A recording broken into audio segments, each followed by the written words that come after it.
যদি এরকম কিছু হয় আমাকে দেশে থেকে। জাকির আলী অনিকের বাড়িতে আগুন ধরিয়ে দিল ক্রিকেট ভক্তরা। মুহূর্তে শেষ হয়ে গেল জাকিরের শখের বাড়ি। এমন দৃশ্য দেখে জাকির আলী বলেন, আমার সব কিছু শেষ হয়ে গেল, আমি আর ক্রিকেট খেলতে চাই না। সংবাদ মাধ্যমে কেঁদে কেঁদে একই বলেন বাংলাদেশের নতুন কাপ্তান জাকির আলী অনিক। প্রিয় দর্শক, বিস্তারিত থাকছে ভিডিওর প্রতিবেদনে। এশিয়া কাপের ফাইনালের রচনা লিখতে চেয়েছিল বাংলাদেশ। পাকিস্তানের দেওয়া 136 রানের জবাবে লজ্জাজনকভাবে হেরেছে টাইগাররা।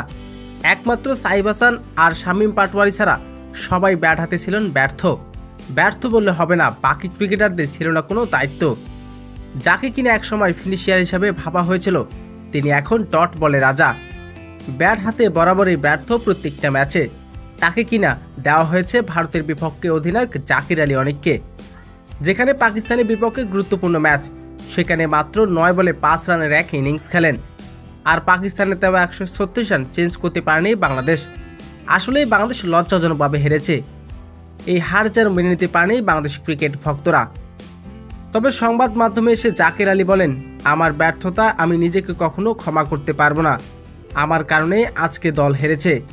ন্যাশনাল মিডিয়া আবার কেউ কেউ বলছে বাংলাদেশের সকল ক্রিকেটারদের দুবাইয়ে কাজ দিতে চাই। আবার কেউ কেউ বলছেন জাকির আলীকে দল থেকেই বাদ দেওয়া হোক।